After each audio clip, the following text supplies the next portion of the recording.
Sawadika. Welcome to Meditation for Peace program. I'm Joy Wanichgun. I will be your guide for today's program. For our Inner Peace to World Peace episode today, with the compassion of the most venerable Parashapavana Visud, he would like us to have the purified mind for the benefit of our life. Let's join in the sessions.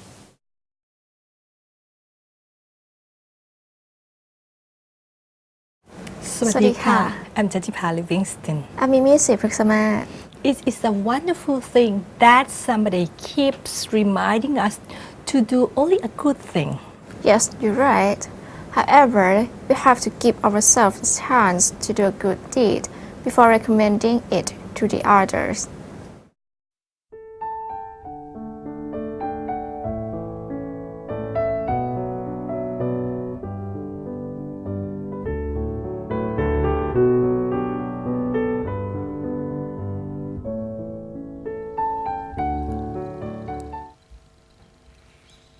เมื่อเราได้สวดมนต์บูชาพระรัตนตรัยกันเสร็จเรียบร้อยแล้วต่อจากนี้ไปให้ตั้งใจให้แน่แน่วมุ่งตรงต่อหนทางพระนิพพานกันทุกคนนะลูกนะให้นั่งขัดสมาธิเดี๋ยวขาขวาทับขาซ้ายมือขวาทับมือซ้ายให้นิ้วชี้ข้างมือข้างขวาจรดนิ้วหัวแม่มือข้างซ้ายวางไว้บนหน้าตักพอสบาย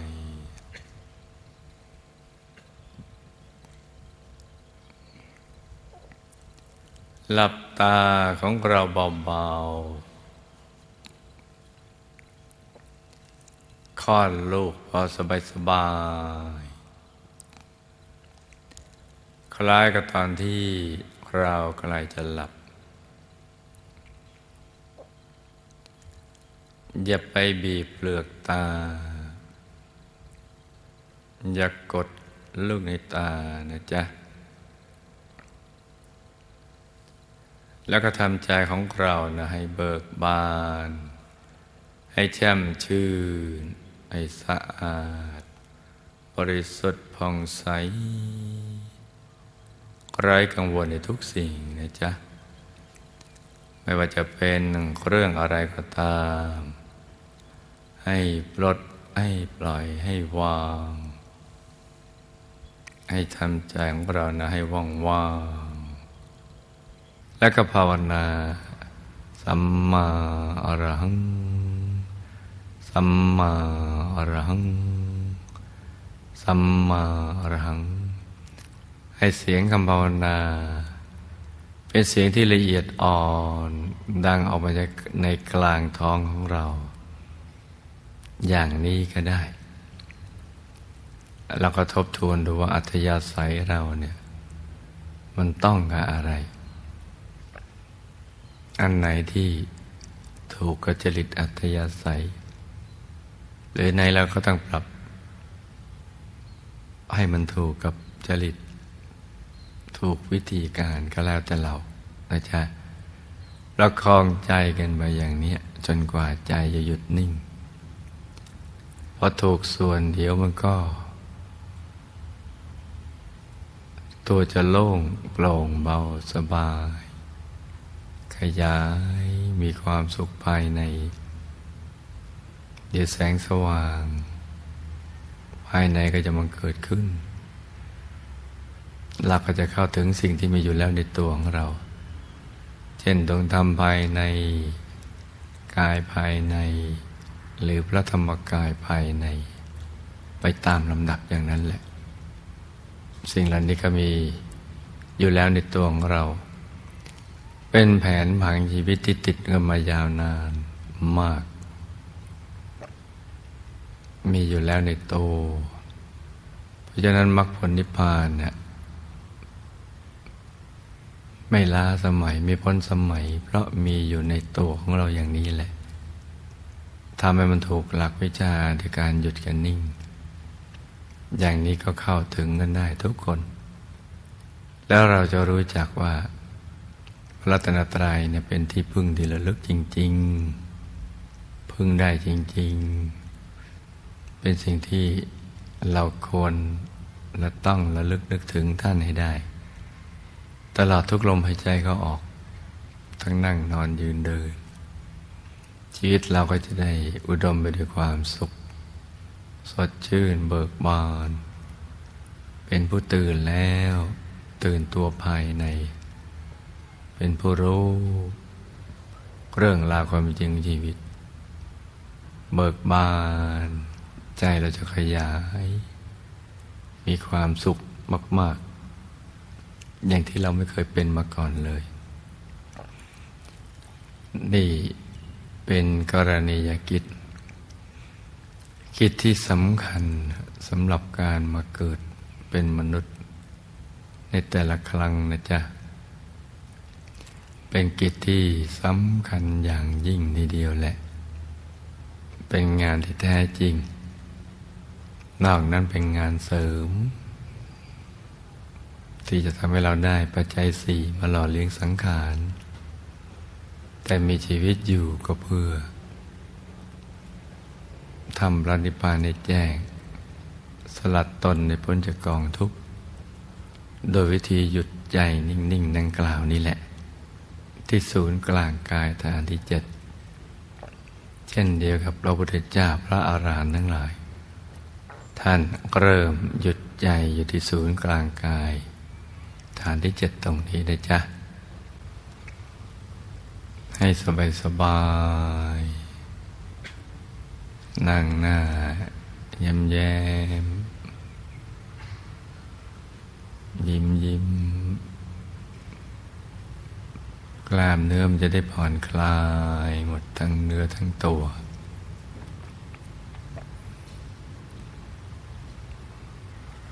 แล้วก็นึกถึงพระเดชพระคุณหลวงปู่ของเราเอาไว้ที่ศูนย์กลางกายฐานที่7ที่เราจำได้พระเดชพระคุณหลวงปู่ผู้คนพบวิชาธรรมกายและจะจำได้จากที่ไหนก็ได้น้อมไว้ในศูนย์กลางกายฐานที่7อย่าให้ใจเราคลาดจากการระลึกนึกถึงท่านต้องให้ต่อเนื่องกันไปอย่าให้เผลอถ้าจะเผลอไปคิดเรื่องอื่นเราก็ประคองใจด้วยบริกรรมภาวนาในใจเบาๆสม่ำเสมอในบริกรรมภาวนาว่าสัมมาอรหัง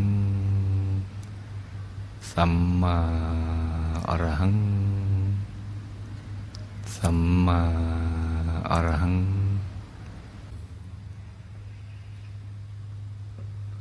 นึกน้อมอาราธนาพระเดชพระคุณหลวงปู่ผู้คนพบวิชาธรรมกายที่เราตรึกระลึกนึกถึงท่านมาทุกวันกระทั่งวันนี้ทั้งวันอาราธนาให้ท่านสิงสถิตอยู่ที่ศูนย์กลางกายฐานที่7ให้ท่านคุมบุญกลั่นธาตุธรรมจำกิริยาให้สะอาดให้บริสุทธิ์นึกถึงภาพท่านให้ต่อเนื่องกันไปอย่างสบายด้วยใจที่เบิกบานที่แช่มชื่นอย่าให้เผลอไปคิดเรื่องอื่นนะลูกนะให้ใจหยุดใจนิ่ง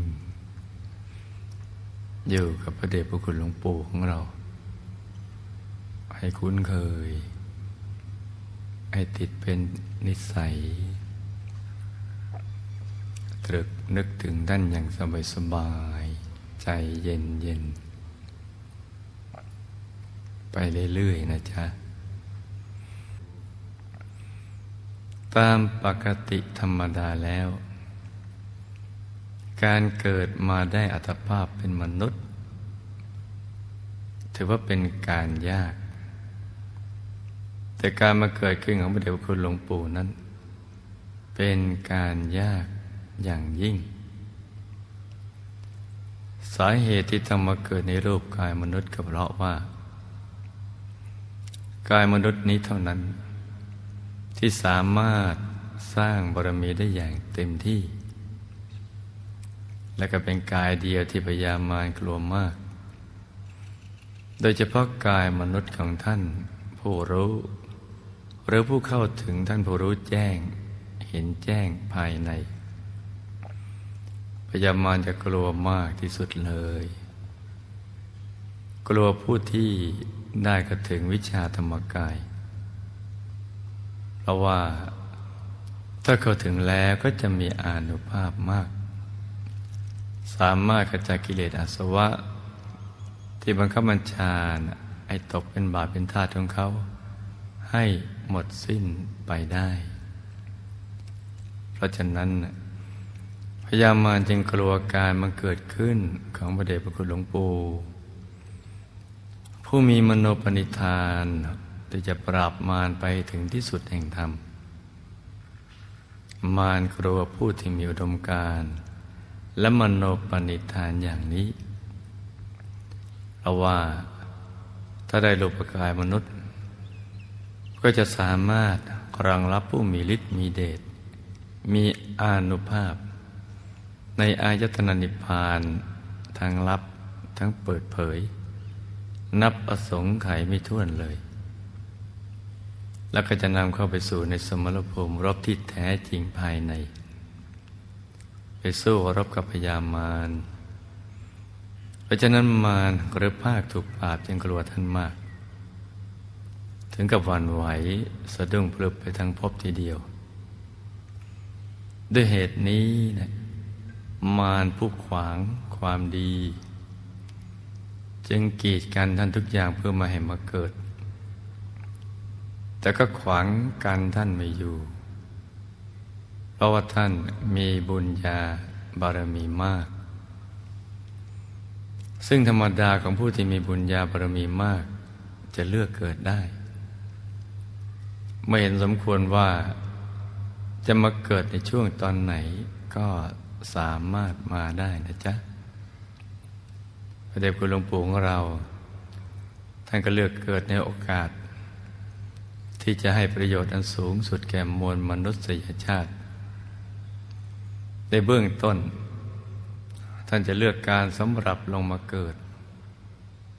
ซึ่งเป็นการที่มีพระพุทธศาสนา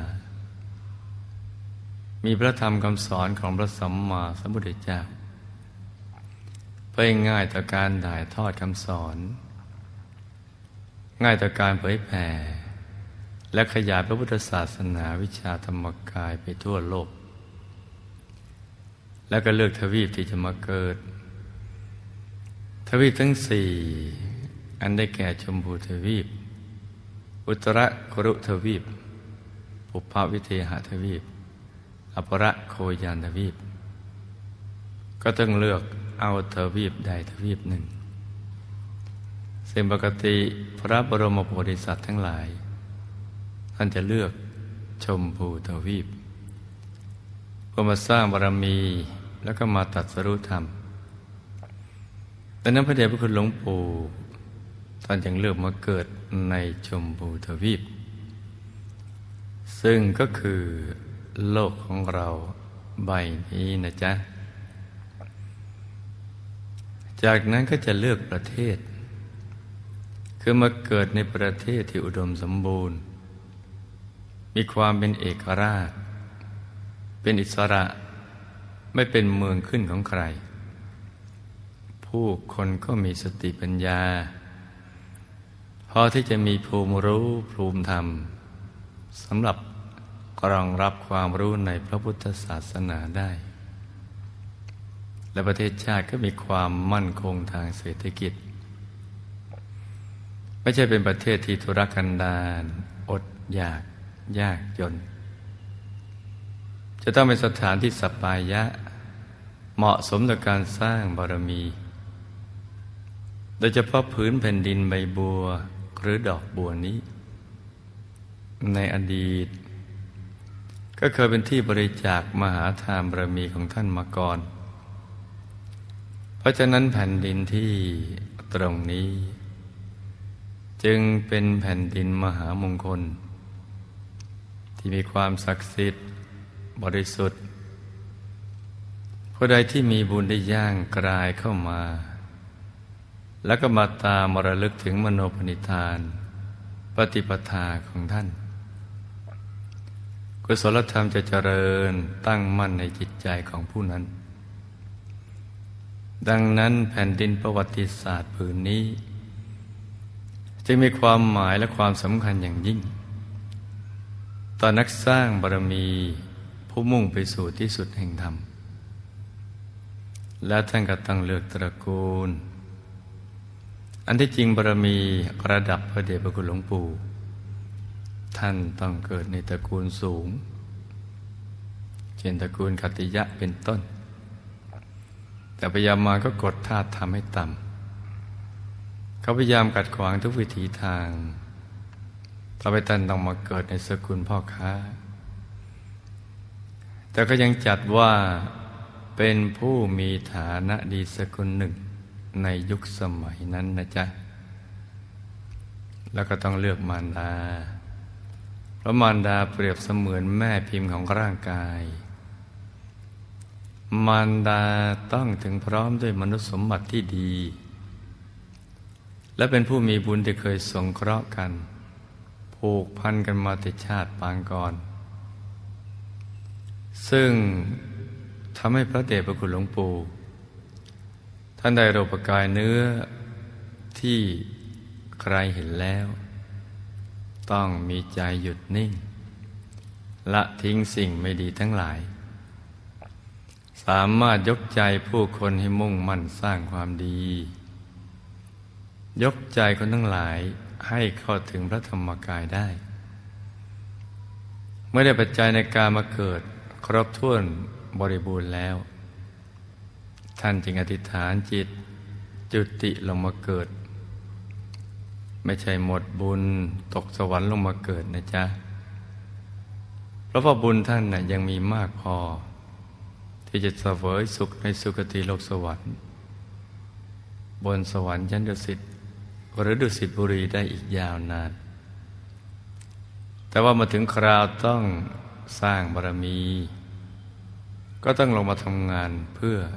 ส่วนรวมเพราะภารกิจยังไม่เสร็จสิ้นต้องมาสานต่อมโนปณิธานมากอบกู้ธาตุธรรมหรือสัตว์ขนสัตว์เข้านิพพานให้หมด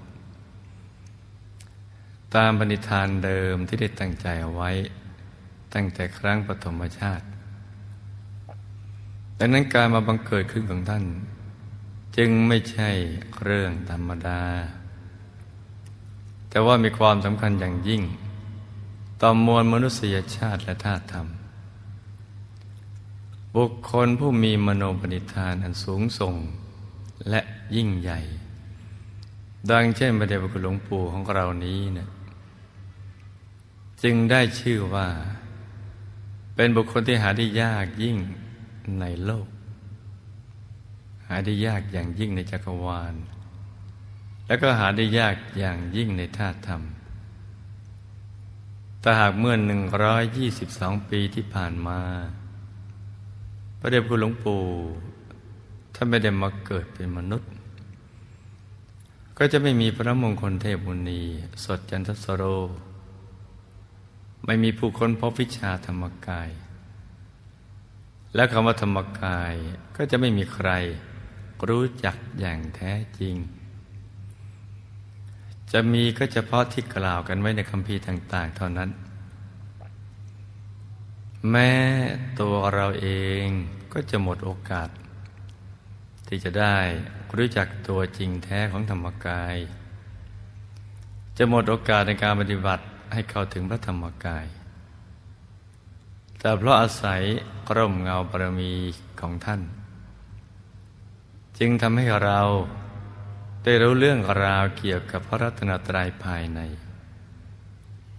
รู้ว่าพุทธรัตนะคือธรรมกายรวมทั้งรู้วิธีปฏิบัติให้เข้าถึงด้วยเพราะท่านได้พร่ำสอนให้เราหยุดใจไว้ที่ศูนย์กลางกายฐานที่ 7และยังบอกเคล็ดลับวิธีที่สำคัญที่สุดด้วยว่าหยุดเป็นตัวสำเร็จตั้งแต่เบื้องต้นจนกระทั่งเป็นพระอรหันต์แค่ความรู้ตรงนี้ที่ท่านสละชีวิตค้นคว้าและนำมาสั่งสอนก็เป็นพระคุณอย่างมหาศาลแล้วแม้เราจะมีอายุยืนเป็นหมื่นปีจะเพียรพยายามตอบแทนพระคุณท่านทุกวันอย่างไรก็ไม่มีวันหมดสิ้นได้เพราะผู้ให้หนทางพระนิพพานคือผู้ให้อมฤตธรรมอันประเสริฐที่สุดเรื่องอื่นที่ใหญ่โตมโหฬารยิ่งกว่านี้ยังไม่ต้องไปพูดถึงให้ศิษยานุศิษย์ของพระเดชพระคุณหลวงปู่ทั่วโลกและบรรดาหมู่ญาติลูกหลานของพระเดชพระคุณหลวงปู่ตลอดจนสาธุชนผู้มีบุญทุกท่านทำใจให้หยุดให้นิ่ง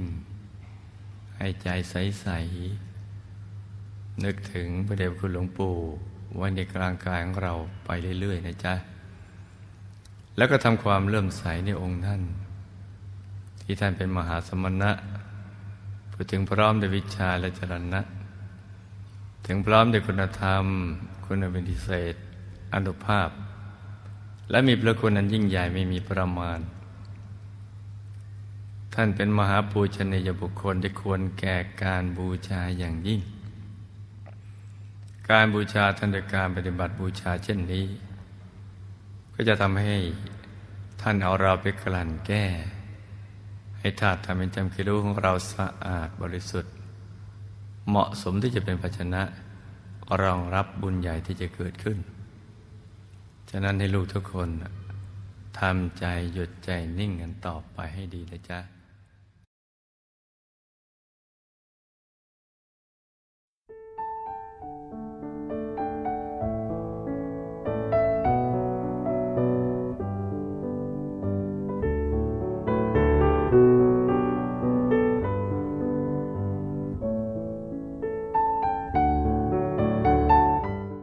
Meditation is what we should pay our fullest attention to and keep practicing it regularly. Yes, June. Then we will find peace and happiness without doubt. Now today, meditation become part of our life. Meditation is very important. In this modern life, everyone has to compete with ourselves, also others, because life is so uncertain. Truth is always stable, but technology has always changed. For the next in our program is the interview of one of the participants who joined in the Middle Way Meditation Retreat in Himawan Meditation Park, Phu Rua, Loi Province. I would like you to meet Mr. Channelis in his interview.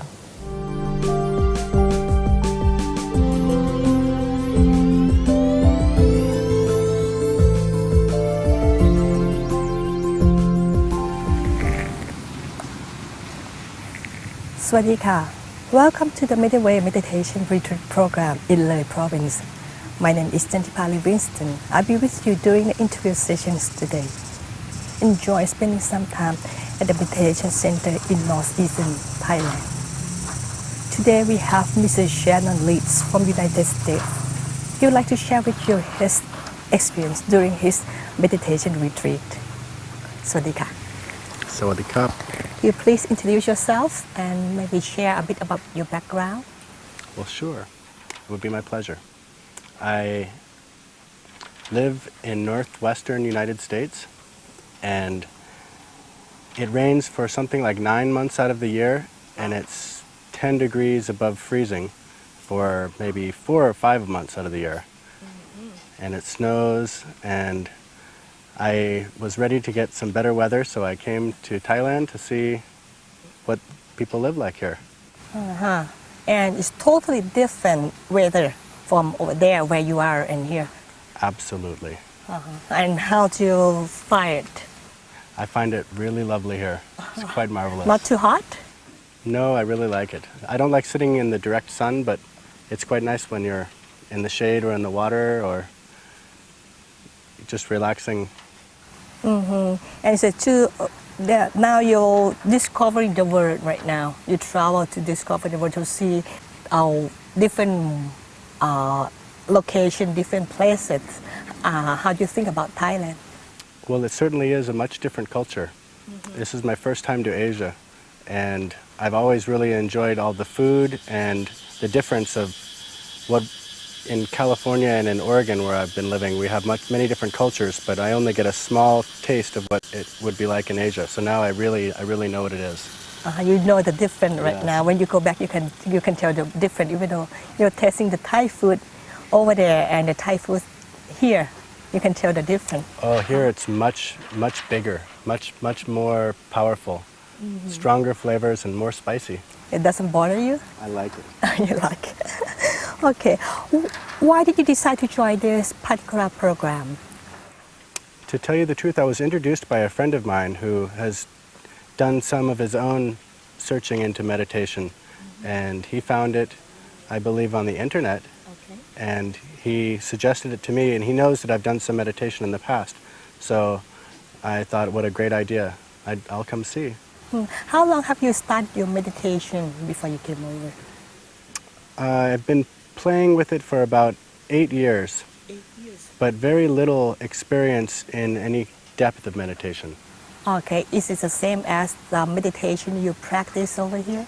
No, the Dhammakaya has a very specific style of meditation which suggests visualization and a certain inner searching that I was taught more of a breathing technique. So it's a whole different approach. And how do you feel with this kind of meditation? I find it very effective. You're very effective. You're happy with it. You're happy with your decision then. Absolutely. Okay. And you said you have been interested and practiced meditation before 8 years before you came over, right? And this is the first time you practice the meditation this way, the Dhammakaya meditation. That's correct. But it's how many days already you've been practicing this type of meditation? This is our 4th day here. 4th day, and what is your experience? Well, this is the first time in my life that I've meditated for 4 days straight. Okay. And here we meditate, in this particular program, it's 4 hours per day, straight, stretched out throughout the day. Okay. And so we have one very early in the morning for an hour or so, and then we also get guidance as we go through our meditation process. So I would say that I've never been able to meditate for anywhere near as long as this. And I knew right away, by our very first session when we arrived off the bus, we passed a half an hour without even noticing. And that usually I'm very ready to sort of start moving around right away after 10 minutes. So this, I find, I've developed a much deeper peace. Okay, and how long of each session that you'll be able to meditate? How long for Well, how each many session? minutes? How long? Yeah. Well, here we do for 1 hour. Uh-huh. And at one point we actually went past. Everybody was so deep in their meditation, including the monk who was guiding us, that we just went through for an hour and a half. And nobody had a problem with it. So I think everybody is developing much better skills. Okay, and maybe you can share your inner experience that you have here. I have to admit that's very personal, but I will say that there's a light and an inner source of strength that comes from deep inside that this style really encourages seeking. And I found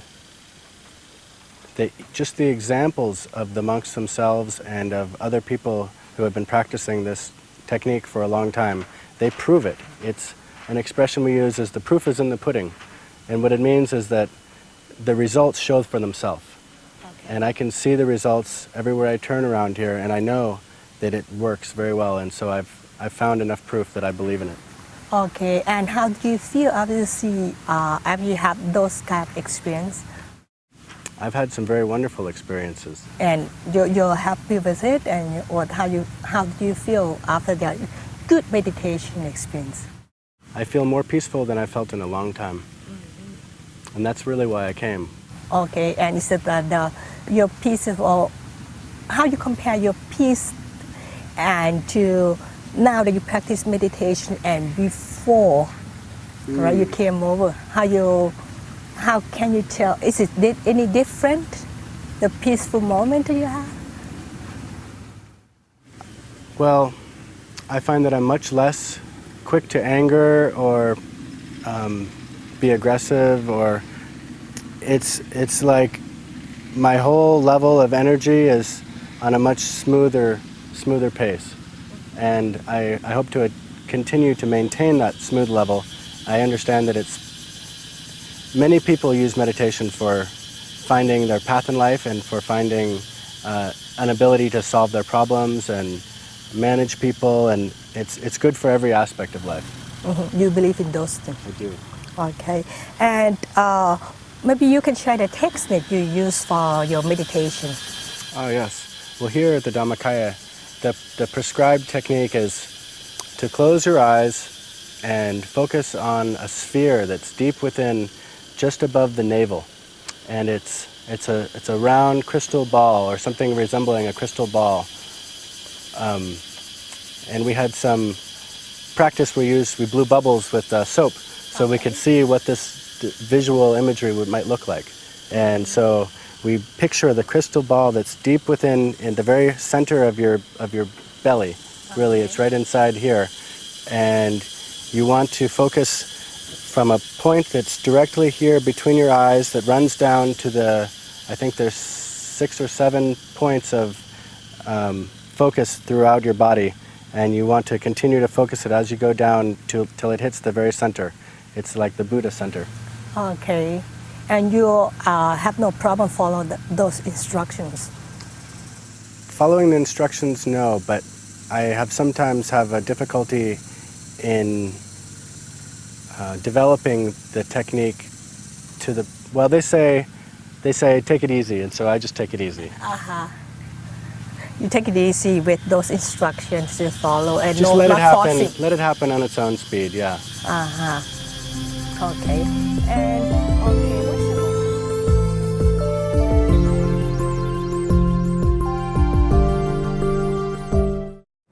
The teaching monk teaches us the law of karma, so we can avoid doing the wrong things. It's very terrifying. We are not talking about the heaven realm just to tempt you,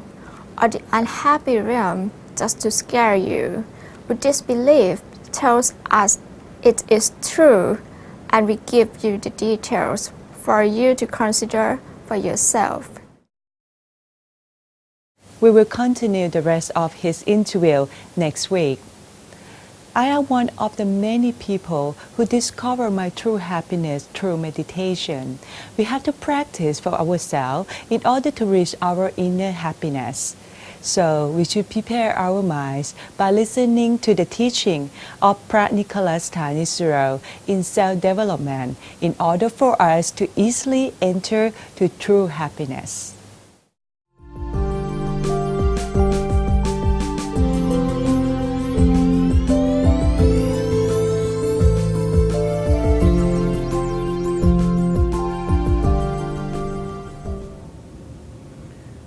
This is our own human dignity as opposed to the human dignity of other people. This is how we look at ourselves. Whether we feel good about ourselves depends on the sort of actions which we perform towards other people or other beings that we come in contact with. So the thrust of this today is not on the karma, on what happens to the people who are the victims of your bad actions, but it's looking at what happens to you as a person when you stoop to that sort of behavior. You lose your own sense of human dignity. You could say that supposing you are wanting to train yourself to be a good member of society, a decent example to the rest of the world. This is the very first step. If you can get this right, then you have a possibility of moving further up the scale of spiritual perfection. But even if you can't look at yourself in the mirror and trust yourself as a person, look up to yourself as a person, there's no need for you to dream about cultivating any higher sorts of spiritual perfections. This is really the firm foundation of every higher sort of practice which you can find in Buddhism. Certainly for society as a whole, if we wanted to choose people to have as our next door neighbors, I'm sure you'd want people who manage to keep these 4 rules. And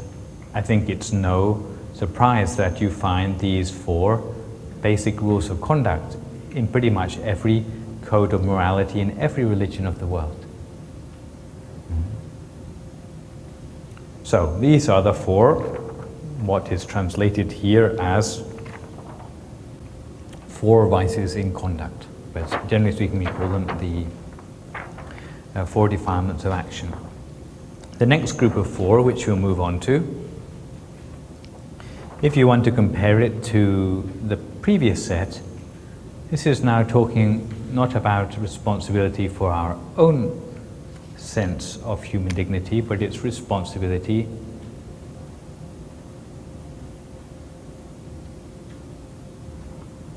for others. Supposing you're a decent human being, you can look at yourself in the mirror and you still don't feel any sense of bad conscience. You have a chance to promote yourself in the world, maybe to a position in the world whereby the sorts of decisions that you make may start to affect the well-being of other people as well. So before you could manage as a honest, decent member of society, maybe you could earn yourself a living without stealing from other people and so on. Now you're thinking, now I can trust myself, maybe I can do something more for the world, maybe I could manage a group of people, maybe I could be the leader of a household. What sort of virtues or what sort of personal qualities would I need to allow me to do that? And in a nutshell, what you need is responsibility, not only to look at your own sense of human dignity, but also to preserve and respect other people's sense of human dignity as well. And interestingly enough, this is to do with the sort of decisions which we make about other people's lives. And they're decisions which can be affected by any of 4 different sorts of emotions. You might call the result of a bad decision bias or prejudice. And the 4 emotions or prejudices which can get which can influence the decisions we make to make them into decisions which don't respect other people's human dignity are 4. Greed in our mind, hatred in our mind, delusion in our mind, or else fear in our mind. Again, you notice that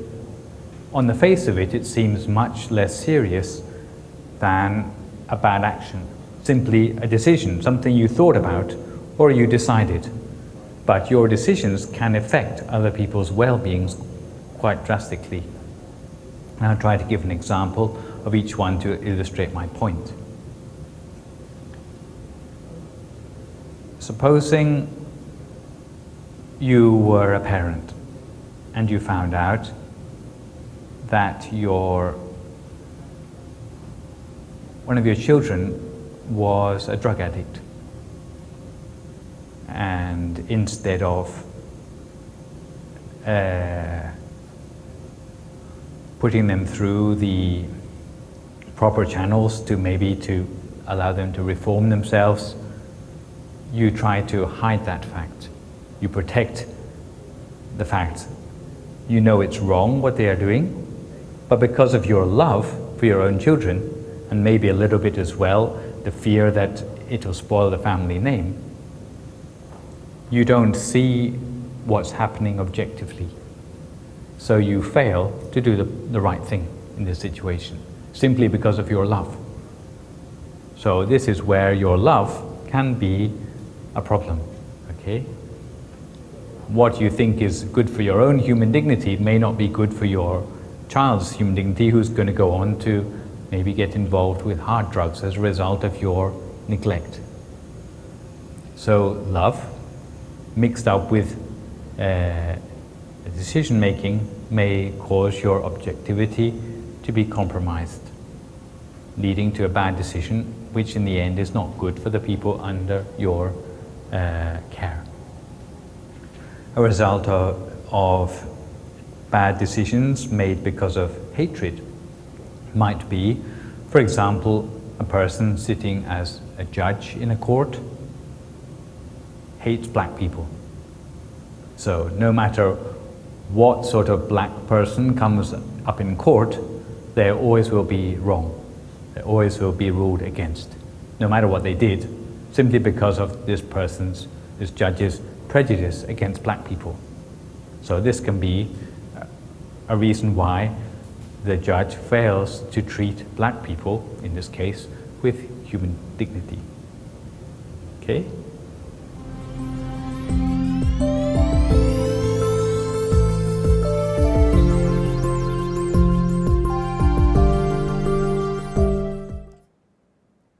The teaching monk teaches us the law of karma, so we can avoid doing the wrong things. It's very terrifying. We are not talking about the heaven realm just to tempt you, or the unhappy realm just to scare you. But this belief tells us it is true, and we give you the details for you to consider for yourselves. Today, I will continue the precept number 4 and 5. For the fourth, as said in Pali language, Musawata Veramani Sikha Patang Samadhiyami, which means no telling lies, rude or harsh words, and not to falsely accuse others. And the fifth, Sura Meraya Macha Pamatatana Veramani Sikha Patang Samadhiyami, which means no drinking any alcohol or using any toxic substances or drugs. These are things which could cause you to become neglectful and behave not in a good way. Up to today, I have shared with you all the 5 precepts in Buddhism. The 5 precepts are the foundation of our life and help us not to be in an unhappy realm after this current life. In Buddhism, we do believe there is a life after death, and we must lead each life towards goodness and purity. In the next item, I would like to show you the picture which will help you to make your mind become as crystal clear by watching the video of Luang Pu Sot Jantasaro, who rediscovered the Dhammagaya method of the Lord Buddha.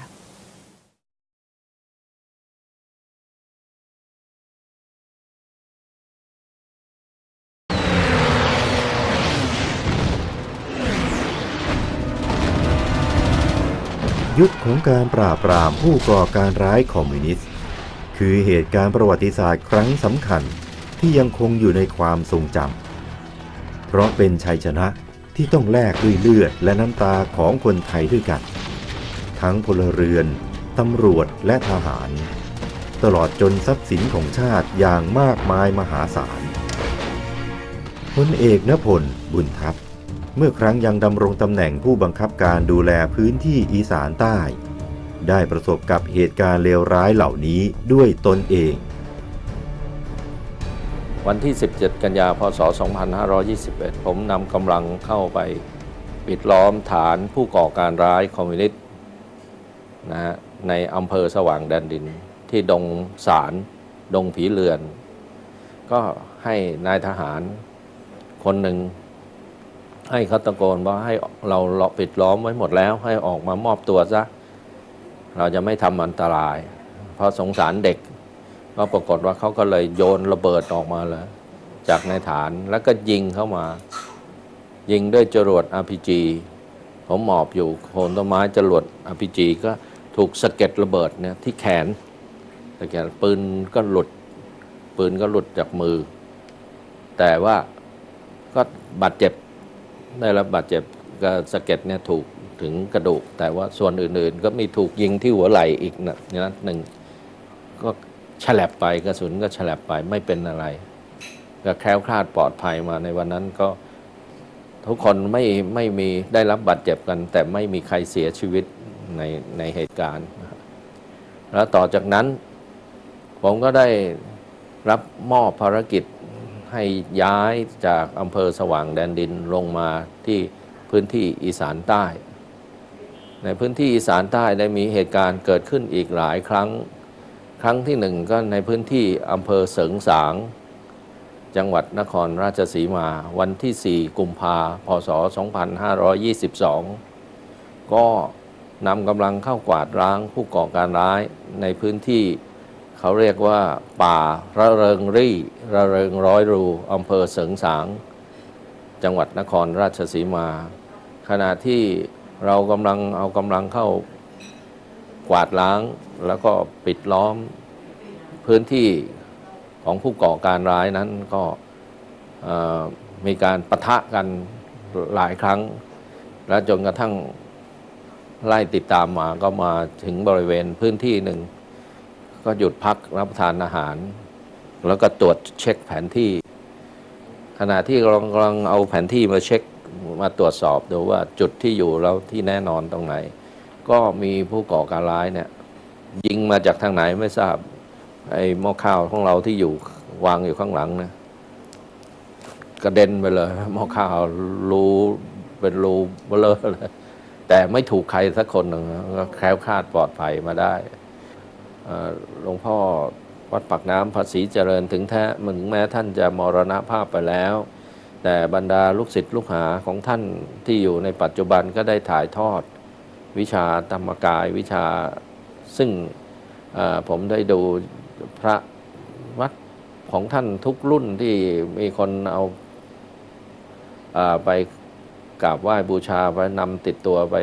สำหรับช่วยคุ้มครองรักษาเนี่ยก็มักจะได้รับ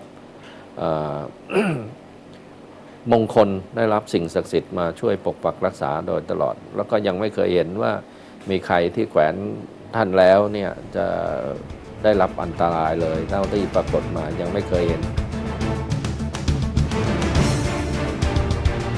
แม้กระสุนปืนที่พุ่งทะยานมาจากทุกทิศทุกทางยังต้องเบี่ยงหลบจากเป้าหมายด้วยอานุภาพของพระรัตนตรัยภาวะคับขันที่เกิดขึ้นกับพลเอกณพลในครั้งนั้นทำให้นึกกราบบูชาพระของขวัญหลวงปู่วัดปากน้ำรุ่นแรกที่ติดตัวอยู่ตลอดซึ่งทำให้รอดพ้นจากวิถีกระสุนได้อย่างน่าอัศจรรย์และจะขอจดจำเป็นเรื่องราวอันทรงคุณค่าบอกเล่าสู่คนรุ่นหลังให้ยึดมั่นหลักธรรมเป็นแนวทางการดำเนินชีวิตน้อมนำเป็นที่พึ่งที่ระลึกอันสูงสุดตลอดไป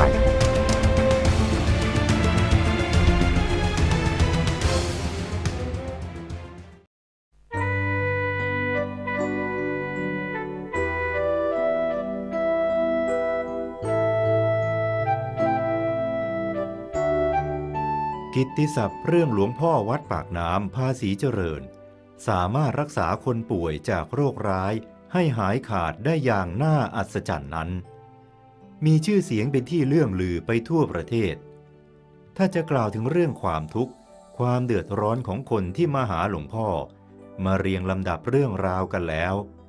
มีตั้งแต่เกิดจนตายเลยทีเดียวผมเห็นหลวงพ่อท่านรับแขกแล้วจะมีญาติโยม พบท่านหลังจากทำวัดแล้ว แต่เราคงก็จะไปเล่าอาการให้หลวงพ่อฟังว่าเป็นโรคอะไรมีอาการอย่างไรหลวงพ่อก็บอกว่าเขียนอาการของโรคมาเป็นยังไงเขียนชื่อนามสกุลบ้านเลขที่อยู่และอาการของโรคที่เป็นอย่างไรเขียนเป็นจดหมายมาแล้วก็ไปใส่ตู้ไว้ตู้หน้ากุฏิท่านนะตู้รักษาโรคน่าจะมีใบรักษาโรคมาทุกวันน่ะที่เขียนบอกอาการเป็นโน่นเป็นนี่แล้วหลวงพ่อก็นำไปเข้าไปในโรงงานนั่นเก็บไว้ในโรงงานคือในโรงงานนั่นจะเป็นที่ทำวิชาของพระและแม่ชีที่ได้วิชาแล้วหลวงพ่อก็จะนำไปแก้ให้พวกผมก็เคยคุยกันมาแล้วหลวงพ่อจะรักษายังไงคนป่วยก็อยู่คนละที่ท่านเขียนอาการไว้ขนาดพวกเราไปโรงพยาบาลหมอตรวจได้ตรวจอีกก็ยังหาโรคเราไม่เจอแล้วหลวงพ่อท่านทำยังไงมีอยู่วันหนึ่งพวกผมกำลังทำงานนั่งคุยกันอยู่มีโยม 4-5 คนประกองปีกคนไข้คนป่วยมาที่หาหลวงพ่อว่าเดินทำไม่ไหวแล้วก็ถามว่าโยมมาธุระอะไรจะมาหาหลวงพ่อเห็นได้ข่าวว่าท่านรักษาโรคได้โยมนั่งตรงนี้ก่อนรอก่อนนะ5 โมงเย็นจึงจะได้พบหลวงพ่อโยมก็นั่งตรงนั้นก็เล่าการให้ฟังผมก็อยู่ห่างๆได้ยินบ้างไม่ได้ยินบ้างแต่ได้ยินจับความได้ว่าโยมไปโรงพยาบาลแล้วไม่หายหมอให้กลับบ้านก็เลยสุดท้ายแล้วที่เพิ่งสุดท้ายมาวัดปากน้ำพอพบหลวงพ่อแล้วหลวงพ่อก็บอกไปพักกับแม่ชีก่อนนะอยู่ไปก่อนก็จากนั้นมาก็ไม่ได้ดูว่าอะไรเป็นอะไรนานๆมาโยมที่ประคองปีกมานั่นนะผ่านไปสักเกือบจะเดือนนึกอะไรเนี่ยประมาณนั้นนะโยมนั้นนั่งได้แล้วออกมาหาหลวงพ่อทุกวันแล้วมันเดินได้โยมเดินได้แล้วก็หายจริงๆกลับบ้านได้นี่เป็นภาพที่เห็นแล้วมีอยู่วันหนึ่งหลวงพ่อได้พูดเรื่องการรักษาโรคเนี่ยท่านบอกว่าโรคบางอย่างก็แก้ได้บางอย่างก็แก้ไม่ได้มันอาจจะมีถ้าเป็นโรคเวรโรคกรรมมันก็แก้ไม่ได้แต่ไม่เป็นก็แก้ได้คนที่ป่วยนั้นดวงเขาขุ่นท่านว่าอย่างนี้ดวงในตัวเขามันขุ่นถ้าชำระดวงในตัวเขามันใสขึ้นโรคเขาก็หายหลวงพ่อพูดอย่างนี้คำว่ารอดตายหายป่วยรวยเรื้อรังยังอาจเล็กน้อยเกินไปเมื่อเทียบกับความโชคดีที่ได้พบกับอานุภาพวิชาธรรมกายเพราะวินาทีแห่งความเป็นความตายไม่มีอะไรเป็นที่พึ่งได้นอกจากพระรัตนตรัยด้วยบารมีธรรมพระเดชพระคุณหลวงปู่วัดปากน้ำภาษีเจริญที่คอยปกป้องคุ้มครองให้รอดพ้นนาทีวิกฤตได้อย่างน่าอัศจรรย์ตอกย้ำเป้าหมายการดำเนินชีวิตอยู่ในความไม่ประมาทตั้งใจสั่งสมบุญอย่างเต็มที่ตลอดไป I'm sure that everybody agree with me that good deeds are universal, which is anybody can do no matter what their nationalities, beliefs or age. I have to say goodbye for now. Your comments and questions are most welcome, can be sent to our email address at contact@meditationforpeace.info. I wish you all have a wonderful meditation. Until next time. สวัสดีค่ะ